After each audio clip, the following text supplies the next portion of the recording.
My name is George Gilder. I'm author of Life After Capitalism and 21 other books that relate to the singularity in various ways.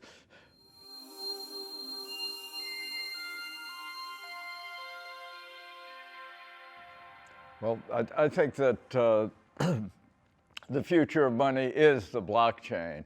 And out of the cryptocurrency movement will emerge a new global money by which all the existing fiat monies will be measured. Today, Bitcoin and other cryptocurrencies get measured in terms of dollars and pesos and in the future we'll return to money that actually is a measuring stick rather than a method of extortion by governments. Right now, the governments around the world have essentially nationalized their central banks and their financial systems and use this power to steal from the future. And that's how they've escaped the supply side predicament where increasing tax rates yield lower revenues. So in order to escape this predicament, which all governments have essentially incurred, they've been printing money. And they've been bailed out by technology. If economic growth were not, in fact, much faster than government data measures, the whole world would suffer a continuing financial crisis. But because of the incredible creativity of the technology sector throughout the world economy, now spearheaded by AI and AGI and all the proliferating new computer platforms that are creating wealth much faster than is being measured by the economic data.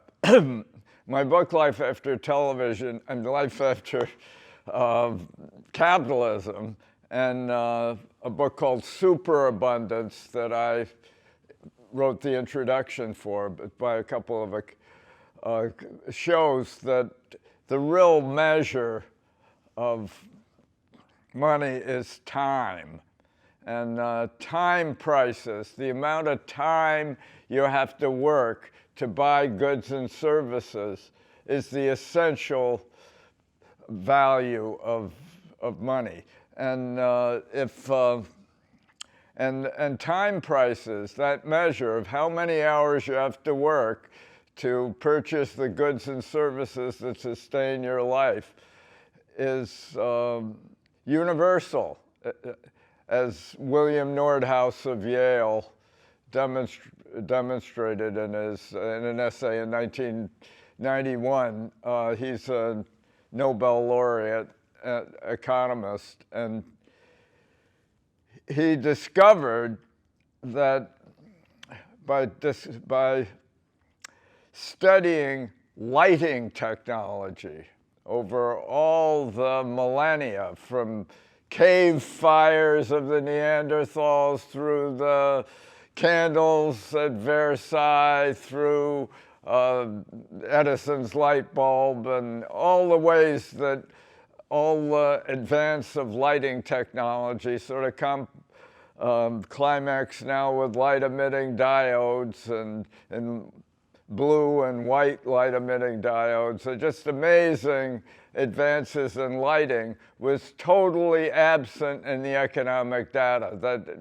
The economists were writing about dark satanic mills all the time, this revolutionary illumination of the night was being accomplished during the Industrial Revolution. And today people are writing about poverty and inequality and exhaustion of resources and the suffering planet at a very time that by the measure of time prices, we're in an amazing boom. That all around the world, it used to take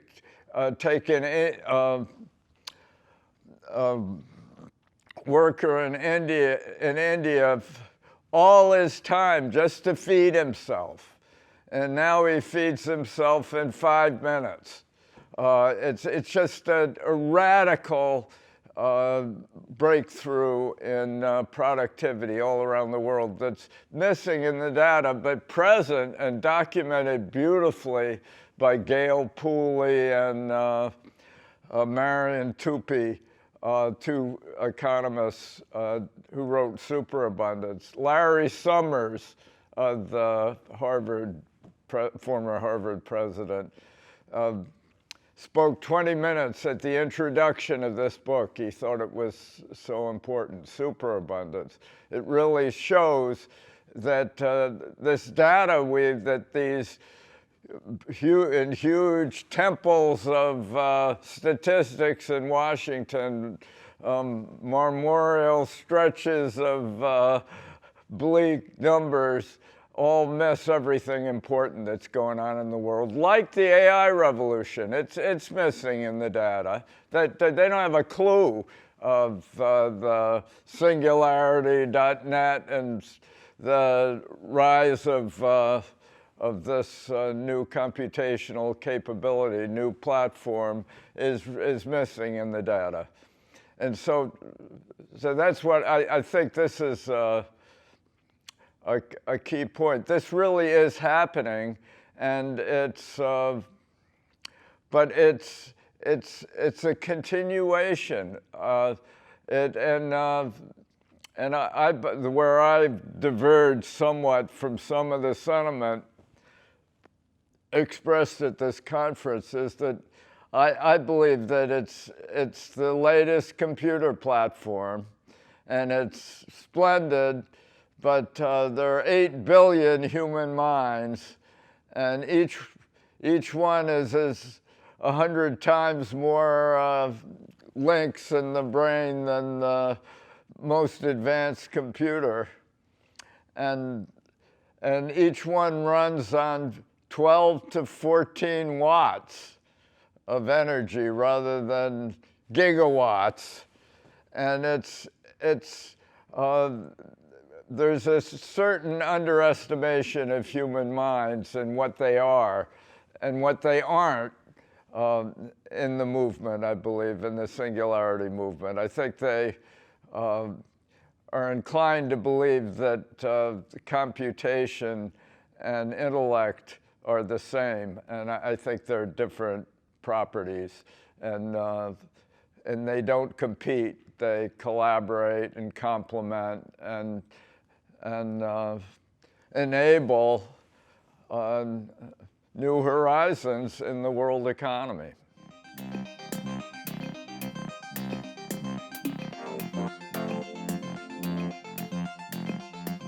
Jobs, all jobs are constantly being displaced by human creativity in surprising ways, unexpected ways. During the 19th century, the portion of the American population that worked on farms dropped 98%. It just a complete transformation of the whole economy, and it was accompanied by a great period of human creativity and flourishing, and perhaps AI technology, following the SingularityNET scheme rather than the centralized big data scheme, will proliferate around the world and completely transform all our jobs. I think that will be a positive and exciting development. I don't think I do not believe there's any threat from these machines. This idea that they're somehow going to transform themselves into biological creatures is quite bizarre and not particularly compelling. I don't think anybody's explained why these computers suddenly are going to jump out of our pockets and start walking around thinking they're biological beings that are competing with us. It's really a quixotic idea, I believe, and maybe a religious idea. It bespeaks a longing for a new singular monotheism, which that's somehow going to save us. And I believe in life extension and all these other developments that are on the way, and they are important, but they aren't really a novelty. We've been, and if we can get our pharma industry off the government lobbying kind of reciprocal deal making, and there's a real kind of dystopian healthcare industry in the United States now that is actually reducing our longevity while we speak of living forever. And my friend Ray Kurzweil has been writing brilliantly on this subject for decades, and Ben is Goetzel is doing these fabulously intricate explorations. I think that we really got to emancipate our healthcare from this government grip that it currently endures. It's a two-way grip. It's the big pharma clutches governments, and governments clutch big pharma, all in the name of distributing health care while actually resulting in declining longevity, and even more than declining fertility and declining sperm counts. And I mean, there are all these counter forces abroad that I hope that this distributed AI will actually provide an answer, a more entrepreneurial AI that can address some of these problems that are currently being perpetrated by Leviathan government with Leviathan corporations, and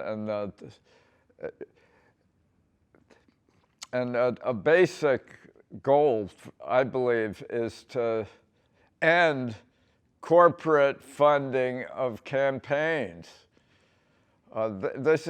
Corporations are not citizens. They are not citizens. They don't vote, and they shouldn't dominate our politics by their funding all the campaigns and funding the politicians. And labor unions shouldn't either.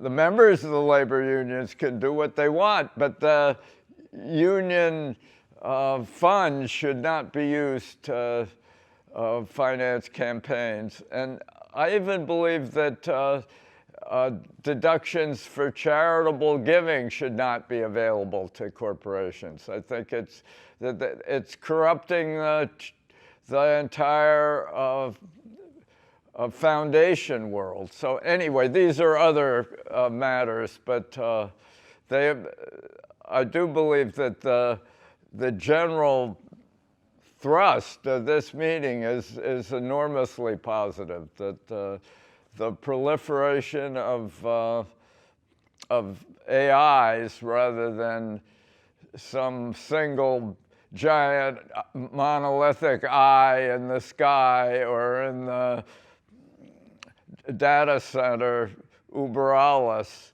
I think is a great and redemptive insight. And I think Ben Goessel is a hero for propounding it.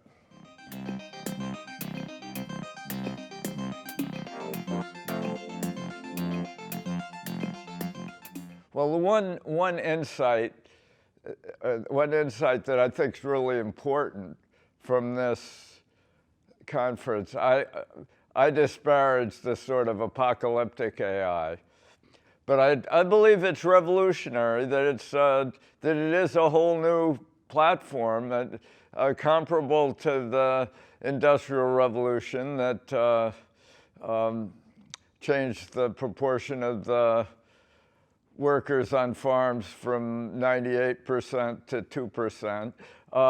You know, this is an important, and it's going to change everything.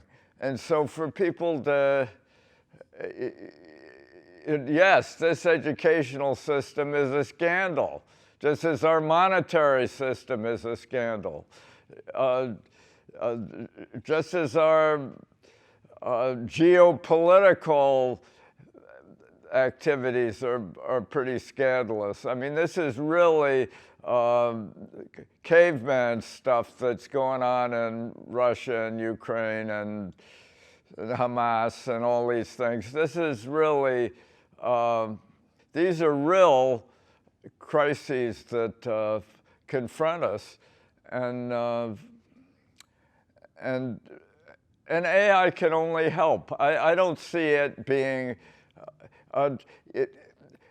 my writings show that all this technological progress that's increased the human population from a few 100 million to 8 billion, and increased longevity from 35 years to 75 years and going, and all these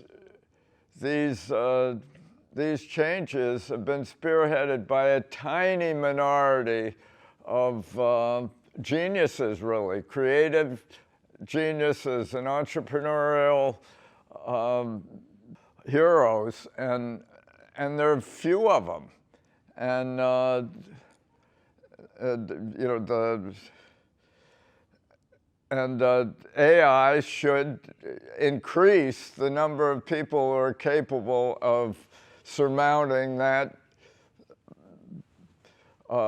threshold to create new companies and new technologies and new methods and new works that can open up our horizons.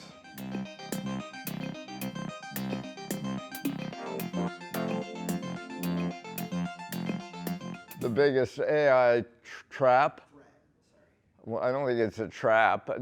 The trap is saying that this current obsolete system of giant data centers that are mostly devoted to cooling technology and chill units, or that these giant data centers are some final thing, some eschaton that the government has to regulate and perpetuate and sanctify and essentially render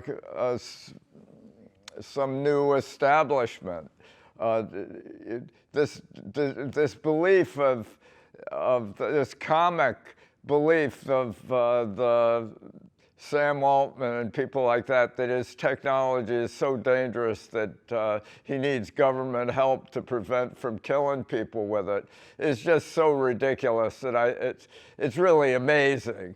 But in a way, this is what big companies always do. They seek government assistance to maintain their dominance, and I think that they have reason.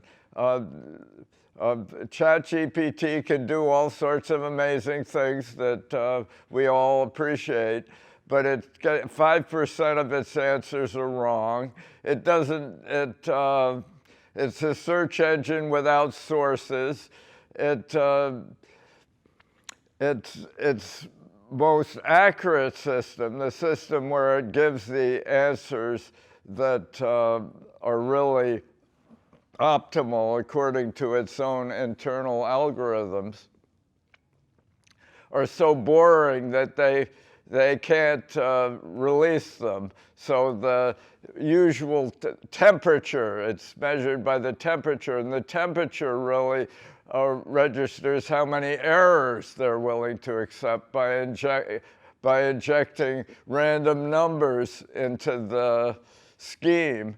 And the answer is 0.8, between 0 being a completely accurate answer and 1 being almost a random answer. ChatGPT registers a temperature of 0.8. That means it's lots of randomness in it. And Stephen Wolfram, the great mathematician, in his book on how ChatGPT has chapters on all the errors it makes. And it just is this whole idea that it's some final accomplishment of computer science. And this is the method that's going to be used in the future to accomplish logical procedures, that you have a database of 1 trillion parameters or more. The first GPT had 175 billion parameters. It's now up over 1 trillion. And they all confront Charles Sanders Peirce, the great mathematician of the early 20th century, who showed that the world is triadic. There's symbols, and symbol systems, computers, mathematics, physics, all these symbolic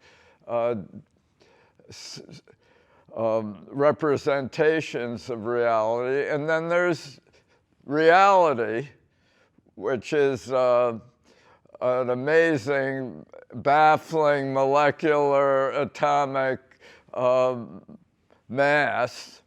And then there are, in between, the symbols and the objects are necessarily an interpretant.